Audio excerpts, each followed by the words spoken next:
Bismillahirrahmanirrahim. Në këtë emision do të flasim për shitblerjet e ndaluara në Islam. Ajo çfarë kemi folë deri tash në emisionet e kaluara në shumë prej tyre, e kemi përmend që në parim apo në esencë Allahu i lartësuar me rregullat dhe dispozitat sheriatike nuk ka ndërhyrë shumë në shitblerjet e njerëzve. Domthonë nuk i ka përcaktuar shumë detajet, sepse njerëzit varësisht prej zakoneve, varësisht prej rrethonave, varësisht prej kohës, varësisht prej mundësive që i kanë, shesin edhe blejnë, edhe i bojnë pazaret e tyre, kryjnë transaksionet në mënyra të ndryshme.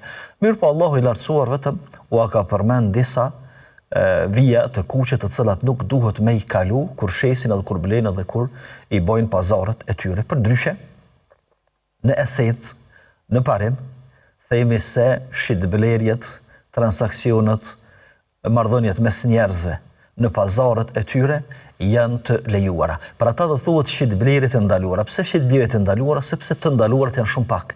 Edhe mundën mu përkufizu, edhe mundën mu përmend. Sepse sikur t'i përmendim shitblerjet e lejuara, atëherë nuk do të kishte të ndalur numri i tyre.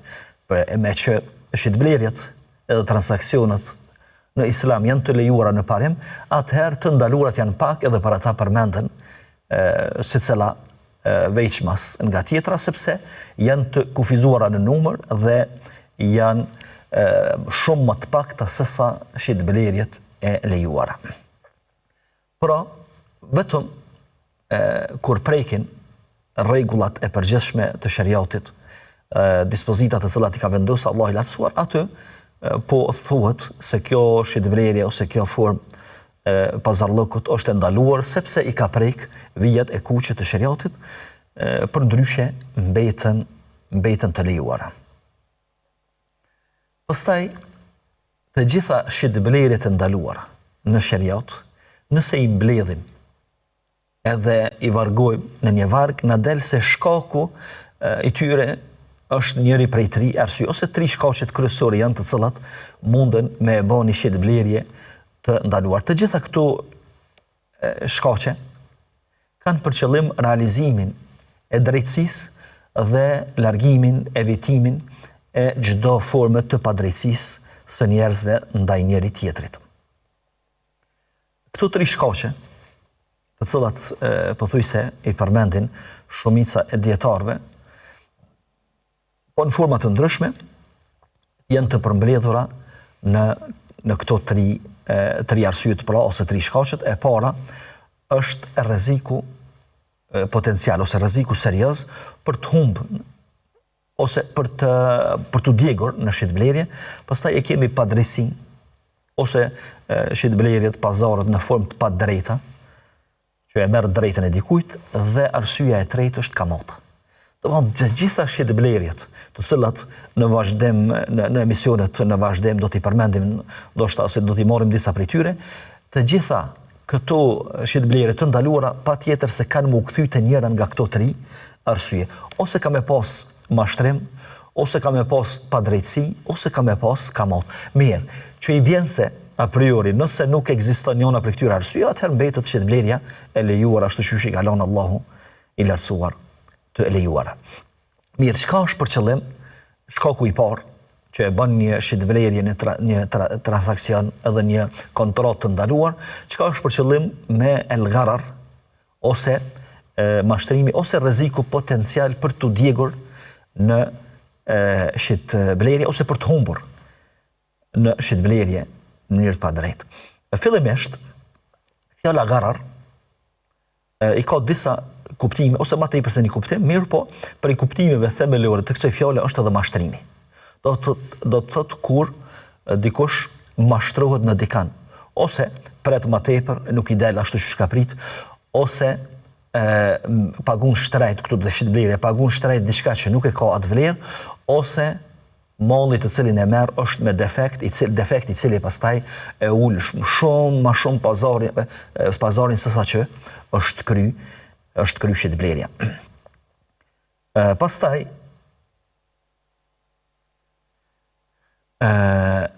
kë mashtrim ose kë gharar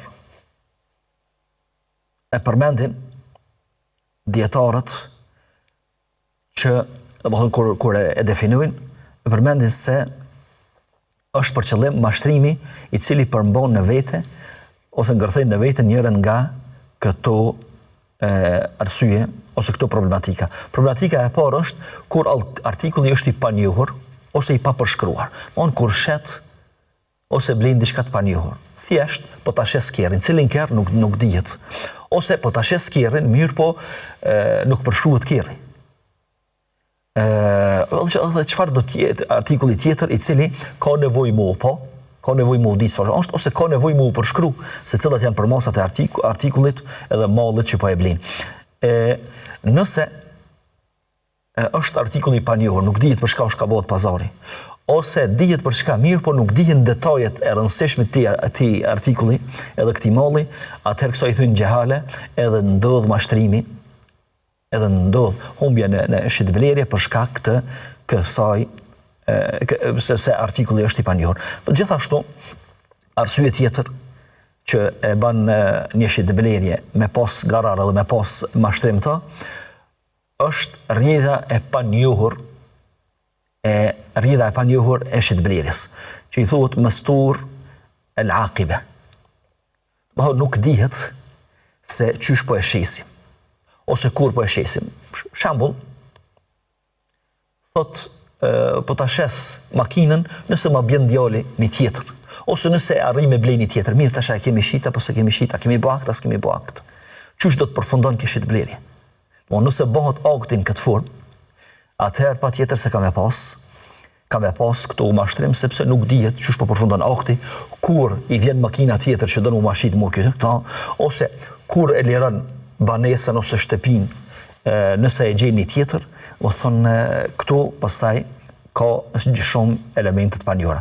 Edhe gjithashtu elementi i tretë që e bën një akt me pas mashtrim të është kur produkti është inekzistent. Mos ekziston. Edhe shet diçka që nuk ekziston mirë. Çysh ndodh mashtrimi këtu? Këtu ndodh mashtrimi edhe djegja në këtë transakcion është se pastaj kur ti vjen radha për me pranu artikullin, edhe me marr artikullin, ose me bë pagesën, ose e ka bë pagesën paraprakisht, me pranu artikullin, s'ka se ekziston. S'ka mujt me arrit me siguru.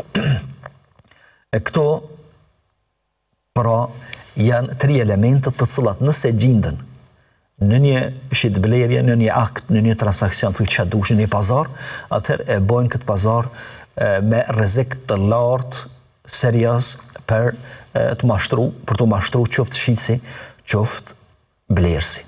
Mirë, llojet e mashtrimit. Kur themi mashtrim, këtu do ta kemi parasysh, nuk është për qëllim që njëri tjetrin e mashtrojnë këtu.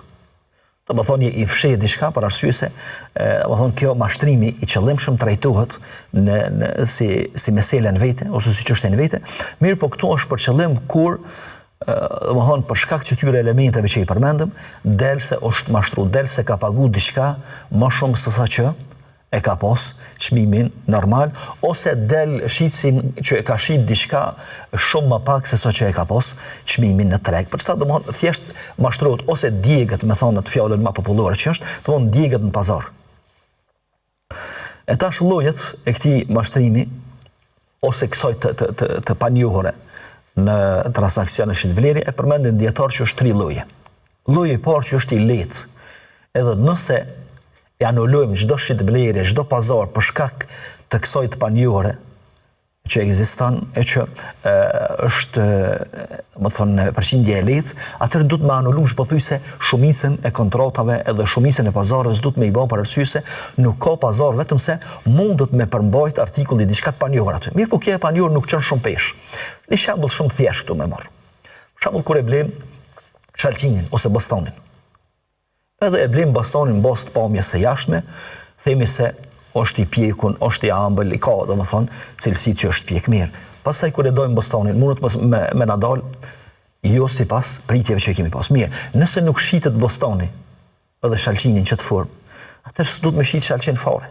Ose duhet me i prej ata një nga një, pastaj kur të prehen ata, kur dohen një nga një, dëmtohet shitsi ose dëmtohet prodhuesi, që nuk mundet me bë tregti dhe nuk mundet me bë pazar në këtë formë.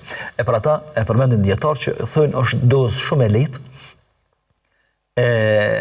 që artikulli është i panjohur këtu, ose e panjohur artikulli të është në sasi shumë të lehtë, sa që shariati e ka toleru këto. Për ndryshe sikur mos e tolerante, tha më herët që do të duhet të anulohen shumica e kontratave, shumica e pazare. Pastaj është mashtrimi i madh, ose doza shumë e lartë e artikullit ose të panjohurave në artikullin që po e blem. Për shembull, e blem një mall me shumë 10.000 euro, i cili në treg çmimin real e ka 2.000 ose 3.000.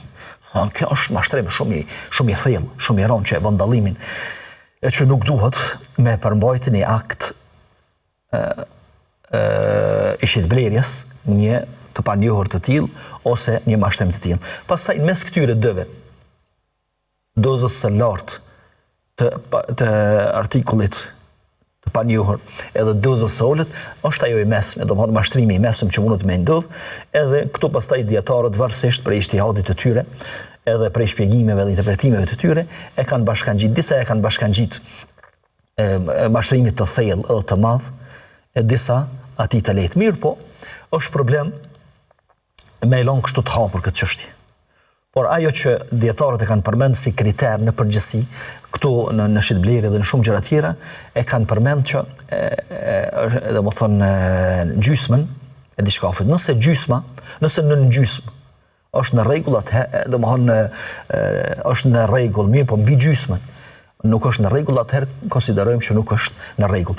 E këtu mashtrimi i mesëm që po e përmendim, nëse është më shumë se sa gjysma, ose anon më tepër se 50% nga mashtrimi i madh, atëherë e bashkangjisim me mashtrimin e thellë dhe konsiderojmë që një akt me një përmbajtje të tillë nuk mundet të moralizohet dhe nuk lejohet shariatikisht. Ndërsa nëse është më pak se gjysma, edhe i afrohet më shumë atij sasisë së panjohur në artikullin që është sasi e lehtë, atëherë bashkangjitet me ta.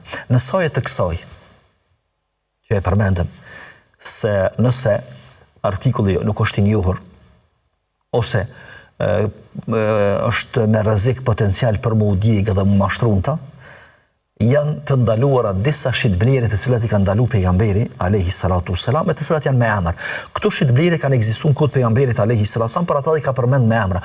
Për ndryshe, çdo shitblerje e cila përmban një rrezik të tillë, atëherë e pat emrin shepat, e emërtum, e merr dispozitën e këtyre shitblerjeve. Për shembull, bejul mulamasa, një prej formave të shitblerjes është shitja përmes prekjes, që në kohën e pejgamberit alayhi salatu wasallam ka ekzistuar kjo shitje, ku shitsi i ka thonë se, domethënë prej formave të kësaj shitblerje është se në cilën mall ose në cilën rrobë të bjen dora jote, po ta shes me çekaç. Nuk të ka të panjohura, se hecë e dihet tash ku po bjen dora. Çfarë malli është, çysh është tek është. Ose formë tjetër e thonë cilën artikull ta preksh e ke me çikash. Domethënë pejgamberi alayhi salatu wasallam e ka ndaluar këtë formë shitblerjes për arsye se ka shumë panjohura këtu. Edhe në sajët e këtyre të panjohurave mundet mu dëmtu blersi, po mundet mu dëmtu edhe shitsi për ata. Për me bë këto të njohur, edhe për me bë këto të lejuar këtë akt, duhet me qenë artikulli i njohur ose i përshkruar. Të më thonë këtë rrobë e cila e përmban këtë përmbajtje edhe përmasat e rrobës këtë rast ose përmasat e artikullit me këtë çmim, pastaj hyjmë në pazar. Prej shitblerjeve të ndaluara që ka përmend me emër pejgamberi alayhi salatu wassalam, për këtë shkak, domethënë për shkakun e garrar të mashtrimit ose rrezikut për me u djeg në shitblerje, është edhe bejul munabedhe. Munabedhe, domethënë, është kur i afron dikujt diçka. Në këtë rast, arabët të kalumin e kanë përdorur këtë formë të shitblerjes, dhe ka thonë cilin artikull ta ofroj, kemë blej me çikaç. Do thonë, nuk ka pas nevojë ndoshta për këto lloje të shitblerjeve, mirë po këtu kanë ekzistuar në kohën e tyre. Edhe në kohën tonë munden me ekzistuar shitblerje të ngjashme, të cilat përmbajnë panjohura. Pastaj shitja e shkopit, i kanë thënë, ose e gurit. Ane ka marrë gurin edhe e ka hedhë. Edhe për shembull, ka thonë dej ku të më rrinë guri që po e hedhi, ose shkupu që po e hedhi, po ta shes këtë pjesë të tokës me që kaq. Ta shet se dije ku po më rrinë, se dije sa është sasia. Kretë kjo, për shkak të përmbajtjes së panjohur, edhe po e ndalan pejgamberi alayhis salam, gjithashtu ka ndalu me i shit frutat në pemë para se me fillu me u afru pjekjes. Para se me u afru pjekjes, ose të hurmët, para se me u bo polinizimi i hurmës, për arsye se mundësia për me dështu frutat, para kësaj faze janë shumë e madhe. Edhe frutat e tjerë, mollat e dardhat, gjithashtu nuk lejohet me i shit në rrem, pa orë kuha e vjeles, pos nëse ja afrohen kuhës së pjekjes, edhe gati thuja se janë pjekë. Këtë rast po, ama për ndryshe nuk lejohet mu shit në rrem, për arsye se mundësia që me i kap ndonjë sëmundje, ose mu dëmtu ata fruta para se mu vjele është e madhe, edhe kështu pastaj ndodh, mu dëmtu blersi, i cili ka blej, domethënë ka pagu frutat, të cilat kanë qenë molla për shembull se dardha, mirë po i ka blej të shnjosha, pastaj kur ka ardhur kuha me vjel, tash do të me vjel të dëmtume, edhe në këtë rast dëmtohet. Gjithashtu, edhe ka ndalu pejgamberi alayhis salam me shit diçka që nuk e pronson. Për shembull e bën një pazar me dikonin, mirë po nuk e bën kalimin e këtij malli në pronën tonë si blerës, atë nuk lejohet me shit pa e bë tonën njerë. E blen diçka nëse do me blej, pastaj e bën tonën edhe e shet mirë që mu ditë se kush po i merr përsipër dëmtimet e mundshme që mundin me ndodhë. Për shembull, ai i cili e blen një mall dhe është rrugës akoma si ka ardhur. Ndërsa ky e shet njëjtin. Ky e shet të njëjtin. Tash nëse dëmtohet malli, kush duhet mu dje këtu? Kush humbët këtu? Tash, kë pronari mallit mundet me i thonë ati që unë e kam shit. Kë thot unë se kam pranu hala. E për mësë me ndodhë këtu, atëherë shariati ka ndalu me shit diçka të cilën e ke blej mirë, po akoma nuk e ke bo pronton. Hala nuk e ke përkthy në emërtonin edhe nuk figuron si pronar i mallit. Pavarësisht se të bëhon tregtia e sodit ka ndryshu forma e tregtisë, sepse në momentin kur ngarkohet ngarkesa për shembull malli, edhe bëhet pagesa, edhe niset për me jarë tregtarit, llogaritet që ka hinë në pronësimin e tregtarit, mirë po në përgjithësi shariati ka ndalu me shit diçka të cilën e bën pazar vet, mirë po nuk e transferon edhe nuk e bart në pronësi të vetë. Krejt këtu pse i ka ndalu pejgamberi alayhis salatu wasalam. Të gjitha këtu i ka ndalu për shkak se përmbajnë elementet të panjohura. Elementet panjohura të cilat munden me rrit çmimin, munden me ul çmimin. E përderisa ekziston mundësia e rritjes së çmimit dhe uljes së çmimit, atëherë njëri shitsi ose blerësi në këtë rast munden me u dëmtua dhe me u djegë në pazarin e tyre, për mos më ndodh kjo, atëherë po ndalan pejgamberi alayhis salam për këtyre forma të shitblerës. Tham që këtu kanë qenë të përhapura në kohën e pejgamberit alayhis salatu wasalam, mirë po çdo formë shitblerës e cila i ngjan këtyre shitblerive ose përmban të panjohura, atëherë mbetet shitblerje e palejuar. Këtu janë domosdoshmë disa prej formave të shitblerjes së ndaluara. Pastaj një artikull konsiderohet i panjohur varësisht se në çfarë gjendje ndodhet. Gjendja e parë ose forma e parë është kur kemi të panjohur caktimin e çmimit. Kemi të panjohur caktimin e çmimit, sikurse më thonë i thot dikush është duke ble një artikull, i thot po ta shes 1000, çka 1000? Këtë pazar e ban në vendin ku punohet me më tepër se një lloj monedhave. Domthon tash 1000 euro, 1000 dollar, 1000 ndonjë monedhë tjetër çka. E kjo domthon është kur nuk dihet çmimi. Pastaj kur nuk dihet artikulli. Domthon kjo është forma tjetër kur nuk dihet artikulli. Prej formave të kësaj shitblerje është për shembull të kalumën është bë pazari i qumshtit kafshës, i qumshtit lopës pa u miel akoma. Domthon pa ja miel qumshtin, e ka shit qumshtin duke qenë në domthon trupin e lopës. këtë rast ose kafshës. Mirë, këtu e cedije.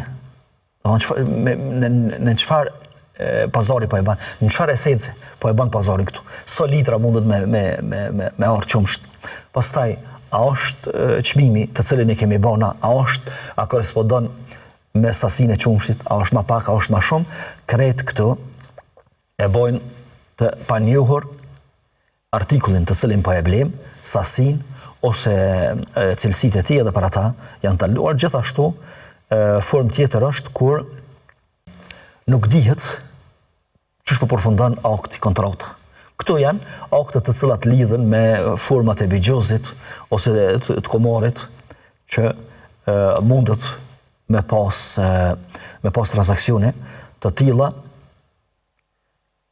dhe pikërisht komori ose lërat e fatit dhe bigjozi janë të ndaluara për këtë arsye. Domethënë se nuk dihet ç'po përfundojnë.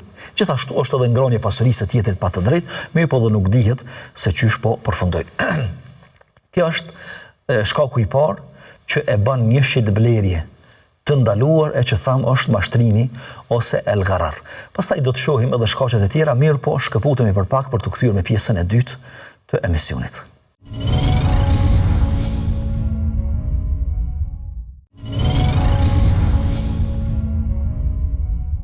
Të nderuar shikues, jemi kthyer me pjesën e dytë të emisionit për të vazhduar rreth shitblerjeve të ndaluara. Dhe e përmendëm që të gjitha shitblerjet e ndaluara kthehen te 3 arsye ose 3 shkaqe. Shkakun e parë përmendëm që është mashtrimi edhe el gharar, ndërsa do të vazhdojmë me shkakun e dytë që është dëmtimi ose ose ngrënia e pasurisë së tjetrit pa hak. Fillimisht Allah i lartësuar në mënyrë të përgjithshme ka ndaluar në Kur'an që me ngron pasurinë e tjetrit në mënyrë të paleqme, në mënyrë pa drejtë. Wala ta'kulu amwalakum bainakum bil batil. Thot Allah i lartësuar. Dhe mos e merrni, edhe pse në Kur'an ka ardhur mos e ngrëni, mirë po në përgjithësi, edhe nëse e merr diçka që nuk ngrënet, ajo hyn te ajeti dhe mos e merrni pasurinë e tjetrit pa të drejtë. E nëse ka padrejtësi, nëse ka ndonjë formë të padrejtësisë edhe dëmtimit të njerëz pal në aktin e shitblerjes, atëherë ky akt konsiderohet i ndaluar fetarisht dhe nuk lejohet me u realizu. Ngrënia e pasurisë së tjetrit ose marrja e pasurisë së tjetrit në mënyrë të padrejtë është dy forma. Forma e parë është përmes vjedhjes, plaçkitjes, uzurpimit, domethënë që është formë më të vërtetë e olet shumë, është shumë e padrejtë, është gjuna i madh dhe njëkohësisht ai i cili arrin te pasuria e tjetrit këtë formë asnjëherë sheriatikisht nuk bëhet pronar i kësaj pasurie. Ata ai i cili vjedh pasurinë nuk bëhet pronar i mallit që e ka vjedh asnjëherë. Ai që uzurpon, ai që plaçkit nuk bëhet pronar i mallit të plaçkitur asnjëherë. Dhe kurdo që atij që është vjedh pasuria e gjen pasurinë e vet të pandryshuar, te çdo kush që është e merr. Pastaj ai i cili e ka blej mallin e vjedhur, ose nëse është ka kaluar disa dorë, secili kthehet te ai që e ka shit dhe e merr kompenzimin derisa të gjendet ai i cili e ka vjedh edhe e ka marrë në mënyrë të padrejtë këtë pasuri dhe pastaj e merr dënimin edhe ai. Sikur të përfillej ky kriter që mos me blej mallin e vjedhur. Edhe gjithashtu nuk bëhesh pronar i mallit të vjedhur asnjëherë. Edhe kurdo që ai i cili është vjedh pasuria ose është plaçkit e gjon pasurinë e vet e merr, edhe pastaj blerësit edhe shitësit mirën me njëri tjetrin, atëherë edhe hajnat kishin më mendu mirë për me vjedh diçka, për arsye se ai vjedh në sajt e asaj që ka me shit dikun. E tash nëse njerëzit nuk do të blenin mallin e vjedhur, atëherë do të ulej gjithsesi, do të ulej hajnia edhe vjedhja. Kjo është forma e parë e marrjes së pasurisë së tjetrit ose ngrënies së pasurisë së tjetrit pa të drejtë. Forma e dytë është përmes formave të ndaluara, e cila mundet më u bë me pëlqimin e dy palëve, mirë po është e ndaluar fetarisht, e këto është bigjozi, pastaj përmes zejeve të ndaluara, sikurse muzika, sikurse fallje të ngjashme. Thonë kjo është me marrë pasurinë e tjetrit pa të drejtë në formë të zullumit dëmtimin e tjetrit, edhe pse bëhet me pëlqimin e palëve. Mirë po, kjo konsiderohet formë e padrejtë dhe hyn në ajetin kuranor wala ta'kulu amwalakum bainakum bil batil. Dhe mos e hani pasurinë e njëri tjetrit. Edhe jo muslimanët, mos e hani pasurinë e njëri tjetrit në formë padrejtë dhe në mënyrë mizore zullumçare.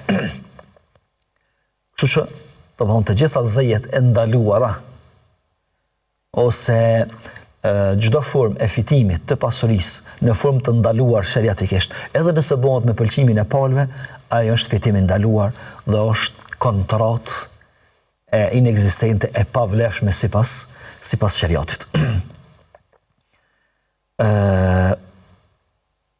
Kjo është arsyeja e dytë që në sajë të saj një shitblerje, një kontratë mund të bëhet e ndaluar, e që është dëmtimi i tjetrit ose marrja e pasurisë në formë të padrejtë, në formë mizore. Pejgamberi alayhi salatu wasallam e thot atë rregullën e madhe që është e njohur, thot la darara wala dirar. Nuk lejohet me i bë dëm dikujt, as nuk lejohet me kthy dëmin me dëm. Ose disa kanë thonë nuk lejohet me i bë dëm dikujt fillimisht, po nuk lejohet edhe gjithashtu me kthy dëmin me dëm. Në soje të kësaj mund të renditen edhe disa shitblerje të cilat i ka ndaluar pejgamberi alayhi salatu wasallam për këtë arsye. Po i përmendim si shkurtimisht, e para është bejun nejesh, shitblerja e formës nejesh e mashtrimit ose e fshehjes ose kamuflimit të artikullit e cila është ndaluar. Për shembull, ka qenë e njohur tek ne, nuk e di më është e njohur, ka qenë e njohur tek disa tregtar të kafshëve, të cilët e kanë marrë kafshën, nuk e kanë miel 2-3 ditë derisa është fry, edhe kur e kanë nxjerrë në treg, pastaj kanë menduar që është e llojit që ka qumsht sasi të madhe, edhe në këtë formë është mashtru blersi. E kjo i kanë thonë beju nejesh, pejgamberi alayhi salatu wasallam thotë men ghashana falaysa minna. Kush na mashtron neve, nuk është prej neve. Kur e ka pa një person me dine duke shit hurma, në të saj ato, në të endë që kanë ekzistuar në atë kohë dhe i kanë shit me to, edhe e fut dorën pejgamberi alayhi salatu wasallam në enë, ka fundi, ose ka mesi edhe fundi i enës, i nxjerr hurmat të dobta, hurmat që i ka prejkë ndonjë smundje, të cilat ndoshta edhe nuk konsumohen. Çfarë që kanë qenë dobta? Thot pejgamberi alayhi salatu wasallam, çka ka ndodhur kështu? Thot këtu thot mi ka prejkë një smundje. Thit mirë, po pse i ke qit shnushat përsipër? Pse po i mashtron njerëzit kështu? Ti mundesh me i pas të dëmtume, mirë, po shiti si dëmtume, nëse do me i blej dikush pazar është me qef. Amo jo me i kamuflu atë, sikur se ndodhë sot. Sidomos, malli ose artikulli që shitet i paketum ose në enat të ndryshme ose në vazët të ndryshme, ka mundësi që pjesa e fundit me qenë asi që ndoshta nuk konsumohet ose përfitohet kur gjatë prej saj, mirë po, më rëndësi është që fillimi ose pjesa e sipërme mu dok e mirë edhe mu dok artikulli taman edhe i shëndush. E kjo është mashtrim. Për ata pejgamberi alayhi salatu këtij personit pastaj i tha me ngashena falaysa mina. Kush na mashtron kështu s'është prej neve domethënë. S'është ai, se nuk është musliman i mirë ai i cili shet muslimanëve në këtë formë. Pastaj ka ndalu pejgamberi alayhi salatu wasalam me ndërhy atij që është në pazar. Për shembull, dy persona janë duke dashur me bëni pazar. Edhe halo pa e përfundu ata. Halo pa e përfundu pazarin ose pa u ndo, njëri pi tjetrit hyn tjetri. Edhe thotë që unë e marr me kaq, ose unë t'jap edhe që kaq.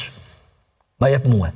Në këtë rast, edhe kjo është formë e dëmtimit, edhe formë e mashtrimit, pastaj ka ndalu gjithashtu pejgamberi alayhi salatu wasalam me i prit shitësat edhe artikujt që vinin për treg jashtë tregut.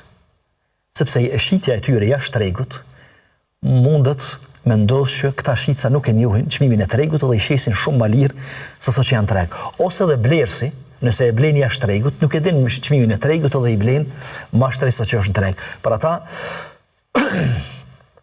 pejgamberi alayhi salatu wasallam ka ndalu këtë formë që mu ushit malli para se me hin treg ose para se mu kuptu çmimi i tregut. Në të kalumën shumë prej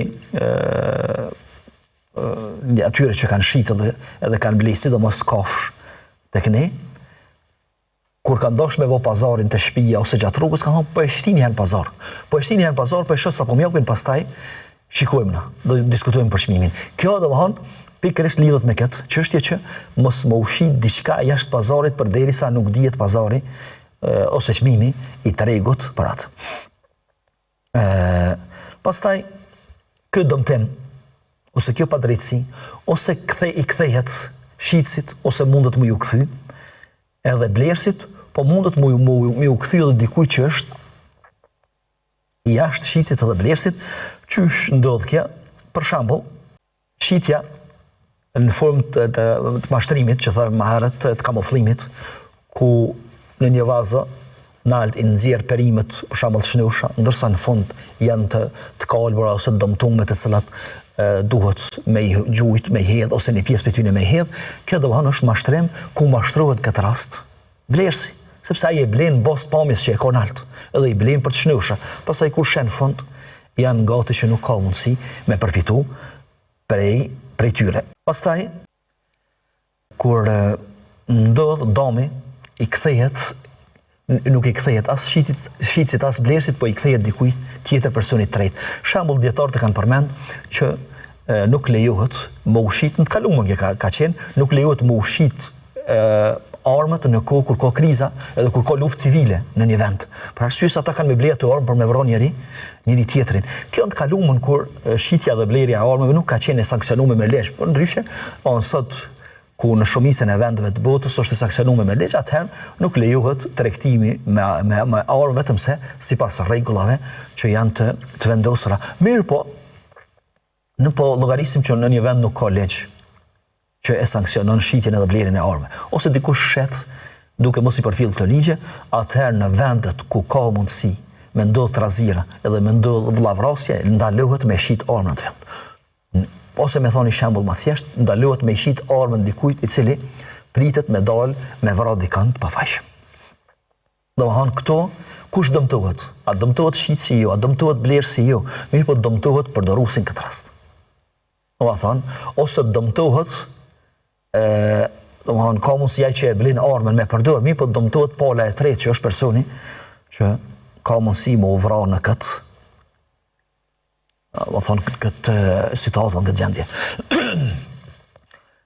Në vazhdën e këtij shkaku që e bën një shitblerje të pa lejuar, të ndaluar shëretikisht, e që thamë dëmtimi ose padrejtësia, janë edhe disa gjëra të cilat i kanë ndalu pejgamberi alayhis salam ose shariati me thonë më gjon, i kanë ndalu me u shit ato gjëra. Edhe nuk lejohet shitja e tyre. Për arsye se këto elemente ose këto produkte ose nuk konsiderohet mall, pasuri me vlerë shariat, ose janë të papastërta, të ndyta, ose kanë vlerë më të madhe se sa më u shit. Shembull. Pejgamberi alayhis salam thotë Allahu ka ndalu shitblerjen e alkoolit, ngorësirës, derrit edhe idhujve. Domthonë idhujve të cilat kanë qenë të njohura që i kanë bler për me adhuru. Që këtu bën përjashtim, domthonë lodrat e ndryshme fëmija që i blihen fëmijëve për argëtim, këtu është për qëllim idhuj të cilët janë ndërtu edhe janë shit edhe janë ble enkas për mu adhuru që ka qenë të kalumen. Domethënë alkooli është i ndaluar si produkt ose si lloj alkool që nuk lejohet shitja e tij dhe nuk lejohet blerja e tij në asnjë formë. Shariatikisht nuk lejohet, edhe akti i shitblerjes së alkoolit konsiderohet inekzistent, i pavlefshëm. Përveç është edhe gjuna. Gjithashtu shitja e derrit edhe blerja e tij që është ndaluar absolutisht, edhe e ngorësirës. Pse? Sepse këtu nuk janë pasuri, nuk janë mall që kanë vlerë sipas shariatit. Domthonë alkooli s'ka vlerë, përkundrazi alkooli është antivlerë, derri nuk ka vlerë sepse është i ndaluar, ngrënia dhe përfitimi prej tij, po edhe ngorësira nuk është vlerë, domthonë ose është e ngurtë dhe nuk ka vlerë sipas shariatit. Mirë. Janë disa gjëra të cilat janë të ndyta, që nuk lejohet për shkak se janë të ndyta, të papastërta. Prej tyre është gjaku për shembull. Gjaku nuk lejohet më u blej.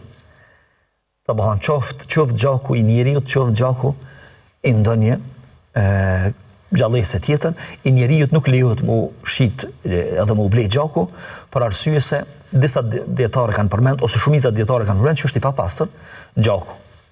Mirë po përderisa është brenda trupit, ai ka dispozit tjetër, ama në momentin kur del prej trupit bëhet i papastër, disa tjerë kanë thonë se gjaku është pjesë e njeriut, e njeriu është më i shtrejtë se sa mu ble dhe mu shit. Ngjashëm me këto nuk lejohet mu shit edhe pjesë dhe gjymtyrët e trupit. Sepse njeriu fillimisht nuk është pronar i gjymtyrëve të veta, e para. E dyta, edhe nëse themi se është pronar i gjymtyrëve të veta, do thonë trupi, edhe krijesa njeri është më e shtrejtë, edhe më me vlerë se sa me e futë në pazar, edhe me shit edhe me blej, qoftë të tërin, qoftë pjesërisht. Gjithashtu janë përmend, që i kanë përmend dietarët që nuk lejohet më ushit edhe më blej, janë jashtëqitjet e kafshëve të cilave nuk u hahet mishi.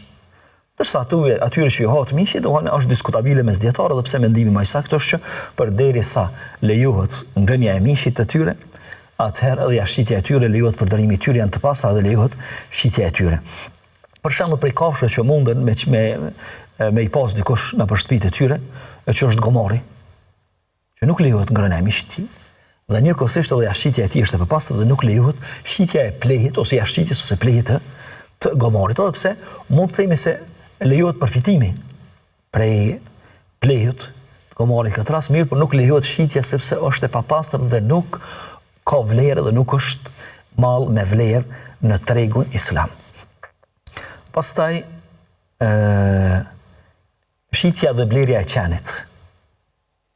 Pejgamberi alayhi salatu wassalam në një hadith thot se ju ndaloj nga çmimi, nga pazari që domon me ble dhe me shit qenin, edhe nga fitimi që mundet me marr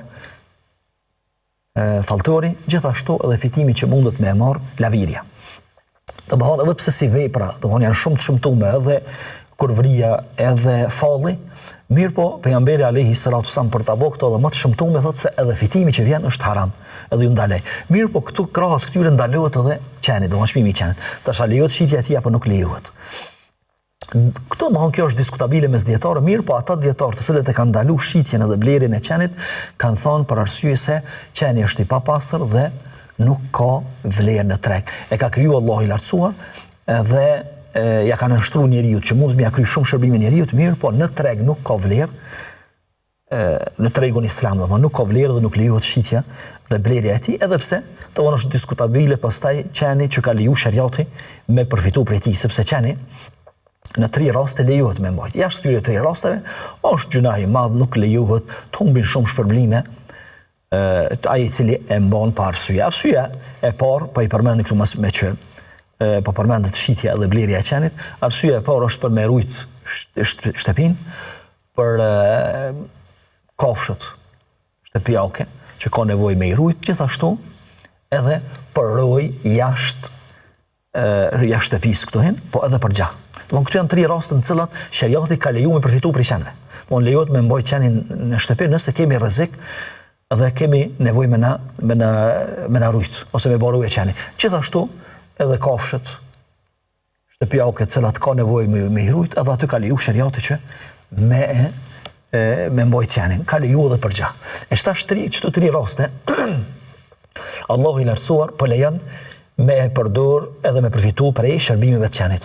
A lejohet tash me ushit qenin nëse përdoret për çdo 3 shërbime apo nuk lejohet? Kjo është diskutabile mes dietarëve, e që është diskutim kogja i gjanë, mirë po ndoshta i vjen radha që do të flasim temë të veçantë sa i përket shitjes dhe blerjes së qenve, mocave dhe të ngjashme me ta. Këto pra ishin 2 prej shkaqeve të cilat një shit blerje e bojnë të ndaluar, e që i përmendim edhe njëherë për me përfundu emisionin. E para ishte mashtrimi ose rreziku potencial për më u djeg edhe më u dëmtu në një shitblerje, dhe e dyta është dëmtimi apo shitblerja e cila përmban padrejtësi ose edhe zullum. Atëherë këto 2 arsye e bojnë një shitblerje të ndaluar, çfarë do që e ka emrin e shitblerje, në cilën do kohë që ndodhet, kush do që e praktikon ato, kush do që jenë palet, qofshin pale palë juridike, qofshin fizik, kush do që tjetë, përderisa i kanë këto elemente, atëherë e bojnë të ndaluar një shitblerje të tillë. Në mbetet edhe shkaku i tretë, mirë po, për të do të flasim në temë të veçantë.